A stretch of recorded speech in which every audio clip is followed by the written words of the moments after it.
Tiada berdosa jika tiada khusyuk dalam solat. Kenapa? Kerana khusyuk itu bukan syarat sah solat dan bukan juga rukun solat. Kalau jadi rukun solat, bermakna kena ulang balik ya. Dengan semayang tadi, ingat isteri pesan suruh singgah beli ikan masuk dalam solat. Semayang sekali lagi kita ya. Malah fiqh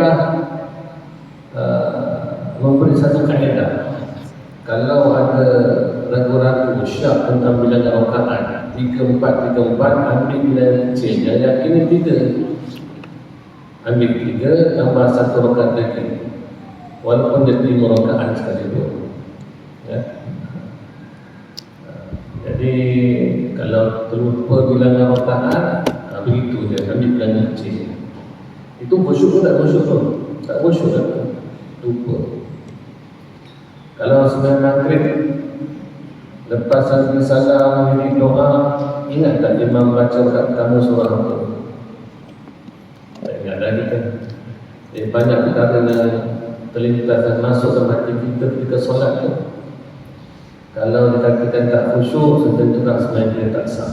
Jadi di sisi hukum fiqh, khusyuk itu termasuk perkara-perkara sunat solat, bukan rukun dan bukan syarat. Kalau jadi syarat, jadi rukun, parah kita kan? Tetapi berdosa jika tidak usaha untuk khusyuk dalam solat. Tidak ada usaha, ikhtiar, kesungguhan inginkan khusyuk. Kenapa tidak ada keinginan untuk usahakan mendapatkan kekhusyukan dalam solat? Kerana apa? Kerana ianya membawa makna. Tiada usaha untuk khusyuk dalam solat itu membawa makna apa? Bermakna mempunyai diri itu ingin terus dalam kelalaian. Maknanya ingin terus melupakan Allah. Itu salah dari situ kan. Kenapa? Allah yang menjaga kita, Dialah yang beri rezeki kita, kepada kita kesihatan, tetapi tidak ada usaha untuk ingat Allah. Tidak ada usaha untuk mengganti Allah Ta'ala. Firman Allah SWT, Innani ana Allah la ilaha illa ana fa'budni wa aqimis salata li dzikri. Sesungguhnya aku ini adalah Allah, tiada Tuhan yang hak selain aku, maka sembahlah engkau akanku dan dirikan salat untuk mengingatiku. Itu tuntutan untuk dalam salat itu ingat Allah. Kerana tidak ada usaha untuk ingat Allah. Kelemahan kita yang tidak mampu nak menolak sesuatu yang datang menghinggapkan diri kita, ingat itu dan ini, tak mampu kita. Maka perlu ada usaha untuk ingat Allah. Pada firman-Nya, untuk mengingatku, lam, ni bicara sedikit tentang ilmu lughah, ilmu bahasa Arab ni. Lam pada perkataan didikri itu, kalau dalam bahasa Arab ni dengan harfu jar, huruf yang memberikan baris bawah, memberikan hukum khafat baris bawah kepada isim dikri itu, adalah untuk alasan yang bermaksud dirikanlah solat kerana, boleh baca cerita situ apa dia? Kerana. Maksud apa kita solat ni? Kerana, untuk, supaya mengingati kamu akanku. Jadi aku perintah ke solat untuk apa? Untuk ingat aku. Tapi malam yang kita ini, dikarenakan cinta dunia yang cukup kuat mencengkam diri kita, hingga membuatkan kita terus lalai. Kerana mengingatinya adalah tujuan yang paling utama. Itu tujuan dalam solat ini. Tujuan yang utama adalah ingat Allah. Janganlah sibuk dengan menjaga suara kita dalam membaca Al-Quran. Janganlah hanya sibuk memikirkan tentang makhraj, sifat huruf. Itu penting. tetapi jangan terlampau asyik hingga lupa maksudnya solat itu untuk ingat Allah. Kalau seseorang itu dia solat, dia menerjemahkan balik itu pun dah bagus, tetapi belum sampai maksudnya. Itu namanya penterjemah Dewan Bahasa Mustaqil dalam solat.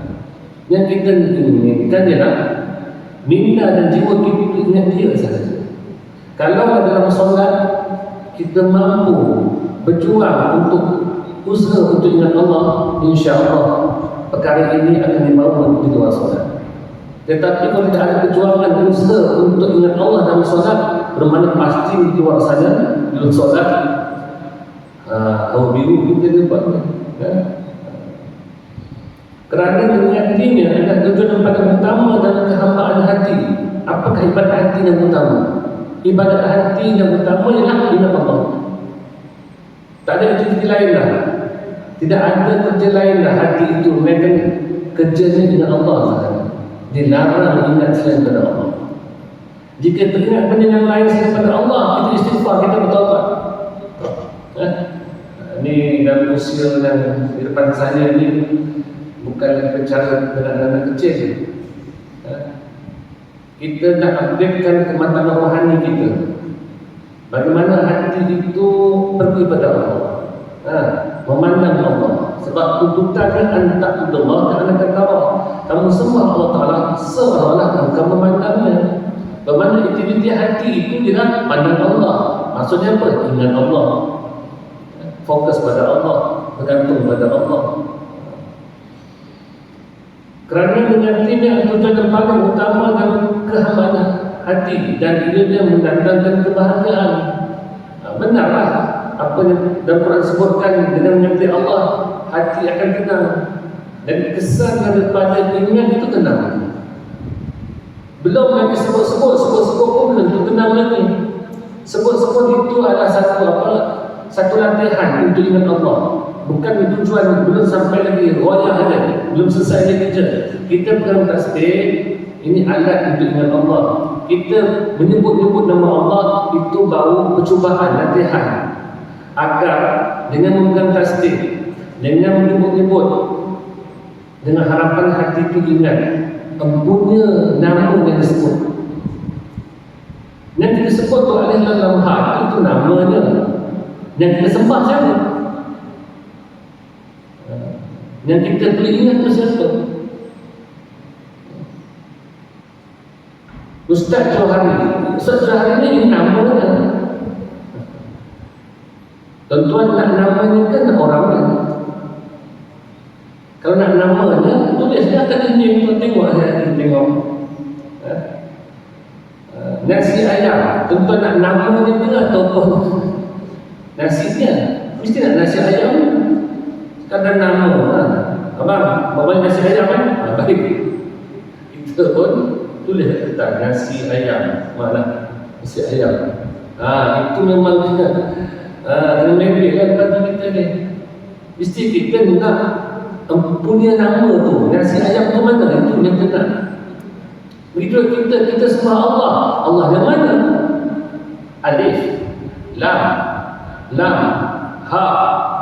Lafaznya Allah, itu ke? Itu ada nama. Punya nama siapa? Yang kita sembah itu, yang kita hadapkan ialah kepada Zat yang wajib wujud, yang mempunyai segala sifat kesempurnaan, maha suci bersifat kekurangan, yang tidak diketahui hakikat sebenarnya, yang bernama Allah.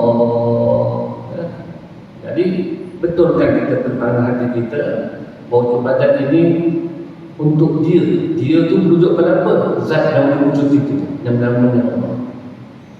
Hati yang lalai dan peringati Allah tidak lagi aktif untuk melancarkan segala kebaikan, malah dia rosak menuju kebinasaan. Maka Allah telah mensyariatkan buat hamba-Nya berbagai bentuk ibadat yang disertakan perintah untuk menggantinya, khususnya solat. Qad aflahal mu'minun, sungguhnya telah percayalah orang-orang yang beriman, alladzina hum fi salatihim khashi'un, yang mana mereka itu, orang-orang beriman itu khusyuk ketika mana dalam solat. Jadi kita jadi orang percaya kan? Nak jadi orang percaya, bagaimana hati itu bekerja keras untuk ingat Allah dalam solat. Ini tanda orang percaya ni. Ya? Baik.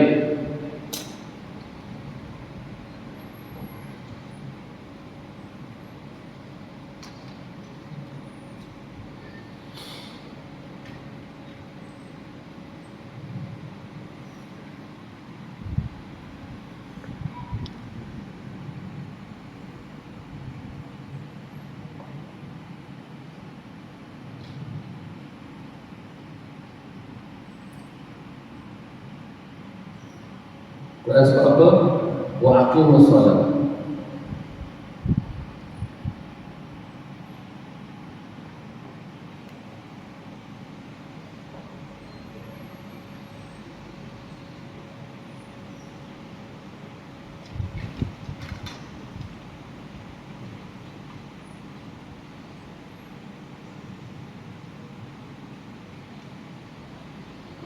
Dirikan solat untuk ingat aku. Aku ni siapa ni? Diri ni. Ini aku lah nama aku ni. Macam kita kan. Baca bahasa Arab kan. Abu, bapa. Campur anak, anak pada aku. Yang aku ni, ini itu kata jadi dia ni. Kata namanya. Maka jadilah Abi, bapaku, my father, ya.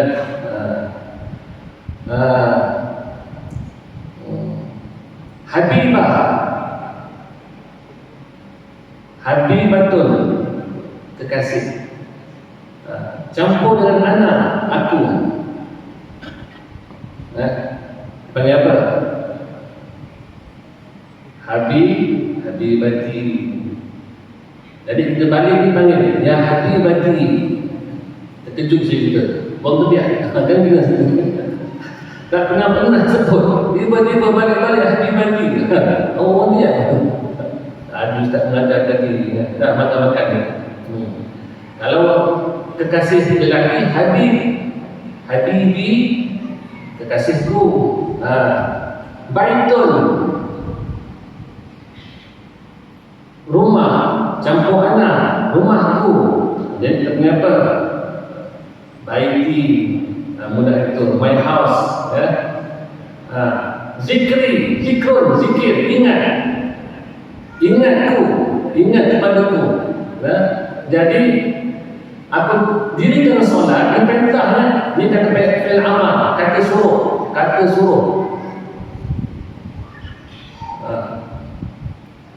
Kata suruh ni kata perintah, fi'il amal.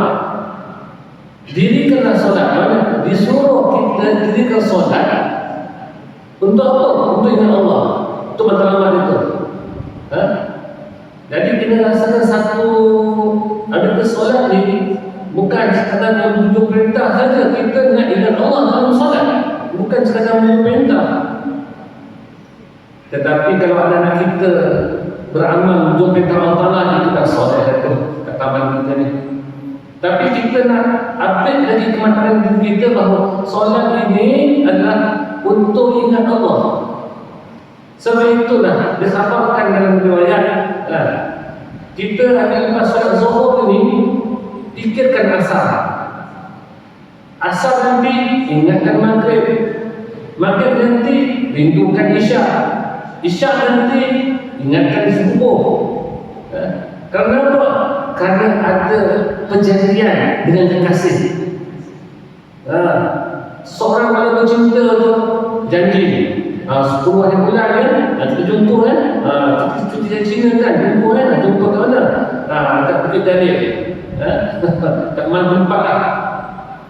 Jadi janji itu nanti kekasih itu sehari lagi. Ini orang cakap nikah kan, katakan 10 hari bulan nikah, hari ini 2 hari lagi, 1 hari lagi, lepas di hari ini nikah, seronok.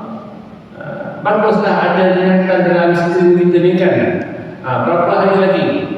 Tinggal 40 hari lagi. 35 hari lagi untuk sambut Ramadan, 34 hari lagi untuk sambut Ramadan, 3 hari untuk sambut Ramadan. Dia kekasih ini yang rindukan Ramadan saat itulah menanti-nantikan sangat untuk kedatangan Ramadan. Jadi lepas zuhur teringatkan asar. Sebab apa? Karena asar itulah perjanjian untuk bertemu dengan kekasih. Kita sentuh sikit sempena Isra Mi'raj ya. As-salatu mi'rajul mu'min. Salat itu mi'rajnya orang mukmin. Nabi mi'rajnya jasad dan roh. Mi'raj ni naik ya. Kalau Isra ni berjalan, lughah bahasa Arab. Kalau Sarra berjalan malam, kalau Sarra berjalan siang. Dalam Quran sebut Asra, yakni perjalanan malam. Asra perjalanan malam. Jadi di perjalanan Nabi itu pada malam hari di Isra. Kemudian di Baitul Maqdis Mi'raj. Sekarang kita mulia, kita tak dapat Mi'raj jasad, tapi kita nak roh kita tu biar hari-hari Mi'raj dengan Allah Ta'ala. Ya? Bukan hanya sekadar buat Isra Mi'raj, ada makan balik kenyang tidur. Kita nak hari-hari kita bertemu dengan Allah. Mi'raj. Kita nak takbir tu Allahu Akbar. Hati tu kena Mi'raj tu. Pertemuan dengan Allah, bertemu dengan Allah. Sebab itulah tuntutannya, aku selalu dizikri, berikan satu ingat aku. Sebab solat itu mi'raj orang mukmin, pertemuan dengan Allah.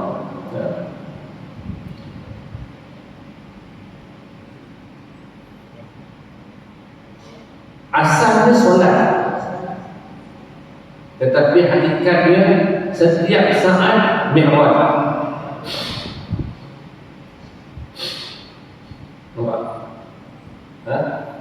Bukan pendapat kosong tu. Di Mi'raj tanazul.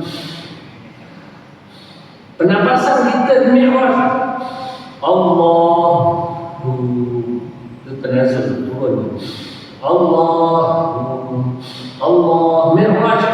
Sebab hakikatnya ingat Allah ini bukan hanya dalam solat, tetapi setiap penampasan naik dan turun, bertemu dengan Allah. Itulah hakikatnya hamba. Itulah hakikat hamba. Jadi kita ni tak ada masa lagi nak fikir nak pakai apa sembahyang, biar mana ditinggal ke apa. Dah kita dah sibuk. Sepatutnya usia ini, usia bagaimana hati kita tu dah hala kepada Allah. Tidak lagi merebut duduk sebelah depan atau belakang. Ada ekor tak ada ekor, kapet elok tak elok, kapet lembut tak lembut. Imam baca sedap tak sedap. Bukan itu yang ditikaikan. Yang pentingnya solat kita ni bertemu Allah ke tidak, nak mi'raj ke tidak. Itu dia dah tak risau lah. Kalau kita terlewat sebaik kat belakang pun tak ada masalah. Saf kosong ke depan kita.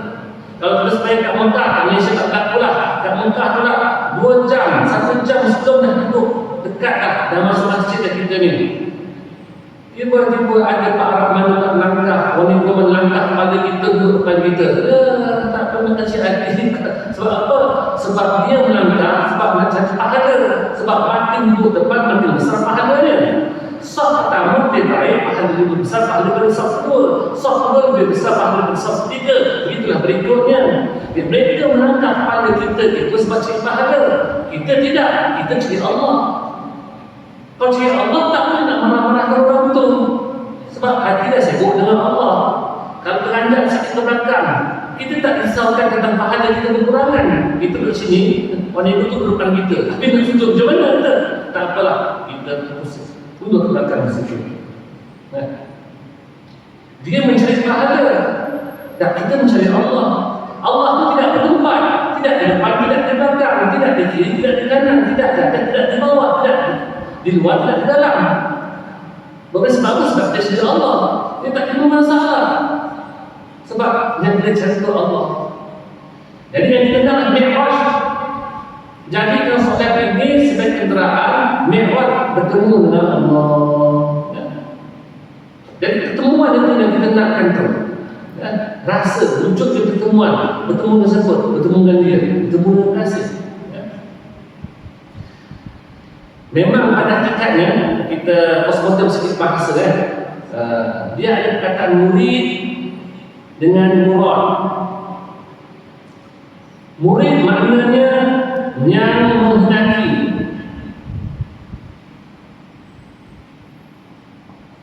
Murad yang dikehendaki.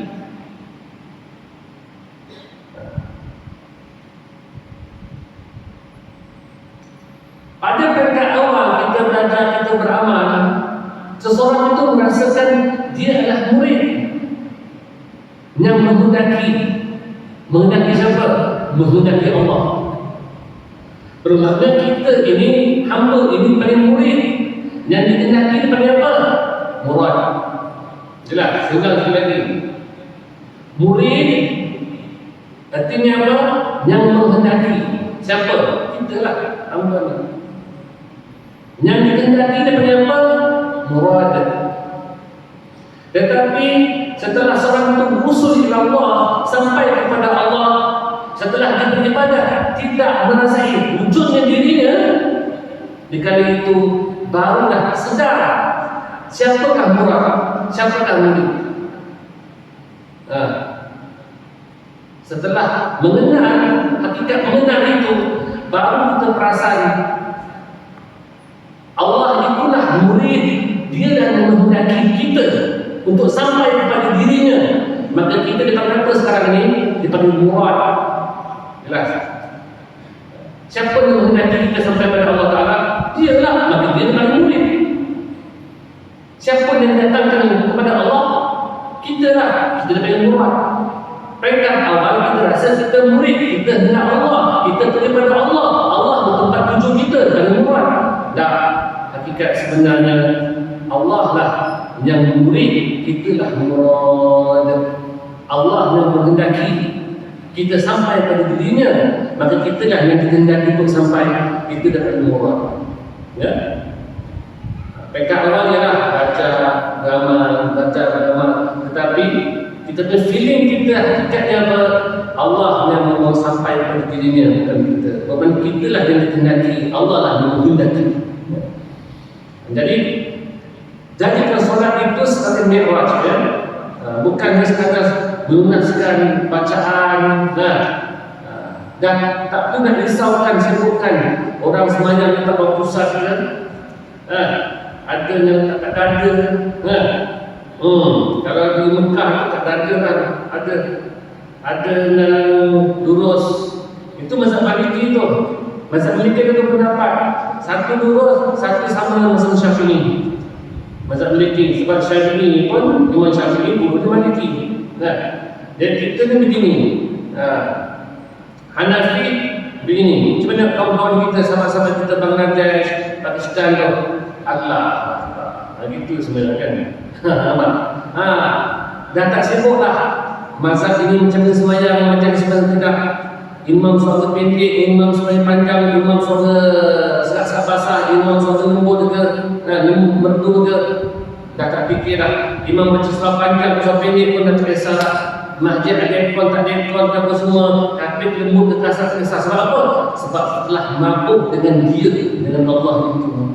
Angkat Allah ini mi'raj kan? Angkat kita sampai kepada Allah. Itulah sebenarnya nanti sebenarnya. Selagi mana kita masih sibuk kiri kanan kita, luar kanan kita, bermakna belum lagi lah. Belum ke Allah lagi, belum. Tak perlu sibukkan berserah pada Allah. Kita dituntut untuk sibuk dengan Allah. Sebab itu akhirnya solat, dirikan solat untuk ingat aku. Setelah mu'minun, sesungguhnya percayalah orang-orang, beruntunglah orang-orang yang beriman. Alladzina hum fi salatihim khashi'un, mereka yang di dalam solatnya dalam keadaan khusyuk.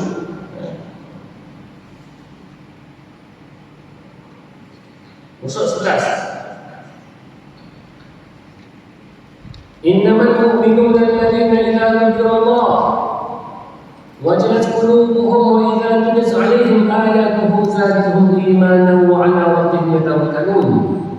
Orang yang mukmin sebenarnya itu apabila disebutkan saja nama Allah, gemetar hatinya, gemetar hatinya, bukan badan yang gemetar kan, hati yang gemetar. Kita ni kalau badan gemetar itu cancel ke apa tu?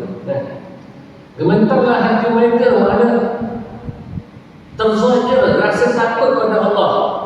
Dan apabila dibacakan ayat tadi ini, disebutkan nama Allah, gementarlah hati mereka, dan bila dibaca ayat Al-Quran, bertambahlah keimanan mereka. Cuba kalau kita dengar Al-Quran, tak pernah jemur. Tuan-tuan pernah rasa jemur ke baca Fatihah? Tak pernah rasa jemur. Tak syok baca surah Fatihah, buka surah lain lah. Dan lulah kalau gitu. Fatihah tak pernah rasa jemur, Quran tak pernah rasa jemur. Bertambah kepada mereka dan hanya kepada Allah sahajalah mereka menyerah. Ini hakikatnya orang yang mana takutkan Allah, dia hanya berserah pada Allah sahaja. Ada kalanya kita perasan tak, bila kita ni kita nak orang tu tolong kita, tak dapat submit pekerjaan projek, tak dapat, minta tolong sana tak boleh, nak minjam tak boleh. Rupa-rupanya apakah tarbiyah di situ, didikan di situ? Allah sedang memberi pada kita supaya janganlah engkau sama sekali bergantung dan selain daripada aku. Aku tak luluskan projek ini, aku tak kasih orang pinjam duit, aku tak kasih engkau buat itu buat ini. Kenapa? Aku hendak engkau datang jumpa aku. Leburkan keinginan engkau itu dalam keinginanku. Jangan mempertuhankan, jangan menjiblatkan keinginan engkau, tapi datanglah kepadaku dengan keinginanku. Khusyuk itu bukan sahaja letak pada hati, tetapi juga pada anggota badan. Selaras dengan kata Sa'id bin Musayyib rahimahullah ta'ala surah Al-Qurra, Sunan dan Sunan Kubra oleh Imam Al-Baihaqi. Kalau seandainya hati ini khusyuk, tentulah akan khusyuk segala anggotanya. Kadang-kadang nampak orang sembahyang kan, fahamlah bagaimana hati pun macam itu juga. Kalau hati khusyuk, tenang. Sahabat itu ada solat saja, ada burung datang hinggap di kepalanya. Kerana apa? Kerana dia mengatakan ibu kumpul. Sebabnya tenang saja sampai ke burung itu hinggap kepala dia. Kita Allah Akbar bergerak sampai sana, tengok kipas, tengok bawah kita, cium jantung sikit, Allah. Macam dalam semayang kan? Allah. Itu lutut tangan tak ini, dia Allah. Sana.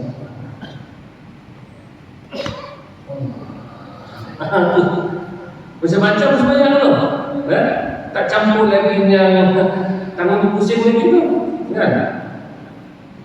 Belum lagi tu. Belum lagi macam Ultraman pun ada juga. Ada macam orang minta silat kayu dah boleh dah itu dah. Tapi tarik ke sini pula macam-macam tu. Dia betul-betul pandang lurus.